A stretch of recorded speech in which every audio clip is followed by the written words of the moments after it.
Hello, students.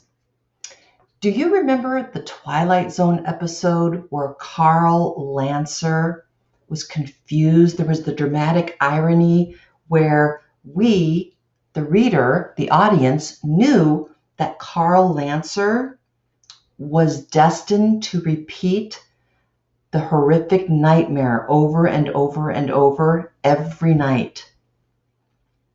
But he did not. He was unaware, as the U-boat captain, unaware that he was destined to relive that horrible nightmare night after night after night. So here is a legal case. Let's just say that Carl Lancer was put on trial. And there are degrees of guilt, first degree, second degree, third degree, fourth degree, or maybe he was not guilty at all for reasons of temporary insanity or perhaps some other legal reason. I put together here an example of what's something you are going to be putting together later in determining whether Mary Maloney is guilty, either by first degree, second degree, third degree, or fourth degree murder, or was she innocent by reasons of temporary insanity. So this is just an example of what you might put together when we flip grid your legal case, if you will, if you were to defend or prosecute Mary Maloney. So here we have the case of the People versus Carl Lancer, second degree murder. Let's just pretend that I'm a prosecuting lawyer and I want to see Carl Lancer guilty. This might be my case. Carl Lancer is guilty on the count of second degree murder as he mercilessly torpedoed a non-military ship of innocent passengers. To begin, Carl Lancer is a war criminal who sank a civilian passenger boat and boasted about the 5,000 tons in war prizes. With little to no regard to the murdered men, women, and children aboard the SS Queen of Glasgow, he is guilty of second-degree murder. To be clear, Lancer's own second-in-command on the U-boat, Lieutenant Mueller, states how unethical the attack on the passenger ship was. Sir, there were civilians on that ship. We gave them no warning. Giving the SS Queen of Glasgow a chance to surrender would have been the ethical choice in Mueller's eyes, but not in the eyes of Lancer. Additionally, Lancer brags about how the SS Queen of Glasgow is worth 5,000 tons in a war prize, and completely disregards the 48 human lives he murdered. This makes him evil in the eyes of the law under the second degree definition of murder with malicious intent. To put it differently, Lancer torpedoed a vessel of innocent men, women, and children, or in other words, civilians. The people on this passenger ship were not soldiers, which means Lancer sunk the ship with malicious or evil intent. In conclusion, Lancer is, in fact, guilty of second-degree murder, even though he did not plan to murder all the men, women, and children on board the SS Queen of Glasgow. He murdered these people all the same. So, as you can see, I've just taken the ICE method of writing: introduce, claim, explain, with an expert source.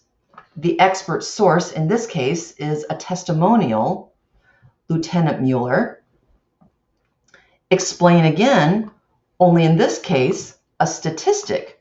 The statistic was 5,000 tons in war prize, and 48 human lives. I'm explaining further with a fact. The fact is, Lancer just torpedoed those people. He torpedoed that boat and he killed those people. And then, of course, I summarized. Now, when you put together your case, either for or against Mary Maloney, you will only have to come up with a fact or a statistic or an expert source. You won't need all three in the interest of time. So here is an example of a case that's built around Carl Lancer's innocence. Suppose I am the lawyer who is defending Carl Lancer, and I believe that he is innocent of second-degree murder. The case might run something like this.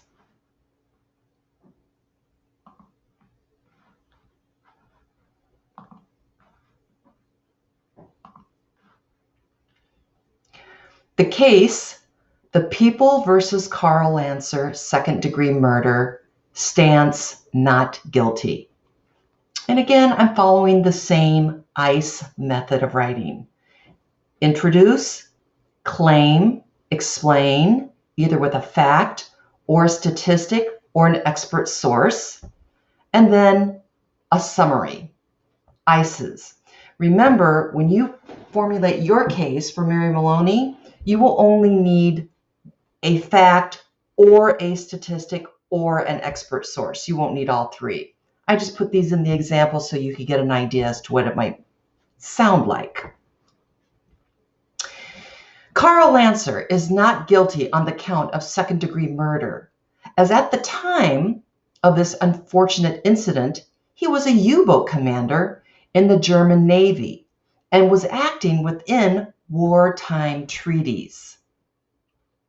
Firstly, Carl Lancer is a decorated German U-boat commander who was obligated to sink the SS Queen of Glasgow in order to keep the U-boat's position off the Allies' radar, which kept the men under his command safe. He is a German war hero, not a second-degree murderer. Likewise, during wartime, the military has a chain of command and does whatever it has to do to protect its country and borders. Lancer understood this best, as he knew if he gave the SS Queen of Glasgow a chance to surrender, they would have certainly radioed in their position, as well as the position of the U-boat. Additionally, in World War II, 4.3 million Germans died in wartime at the hands of 16 million Americans. This certainly does not suggest that these 16 million Americans were war criminals. They were U.S. soldiers who were fighting for their country at whatever cost, which is not covered under the definition of second-degree murder. Specifically, in accordance with wartime treaties, a soldier who kills an enemy under the rules of war is not a murderer. As Lancer was a German commander in World War II, he had every right to torpedo the SS Queen of Glasgow, as he could not have known if they were Ally soldiers on that ship or not. In summary, Commander Lancer was simply defending his country during wartime and therefore is not guilty of second-degree murder. Lancer should be celebrated, not incarcerated. So you'll see I also have transitions, which I will link for you in a template that I'll share with you later.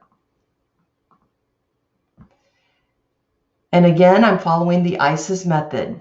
Introduce, claim, explain only a fact or statistic or an expert source, and then summarize. What do you think? Carl Lanser, innocent or guilty?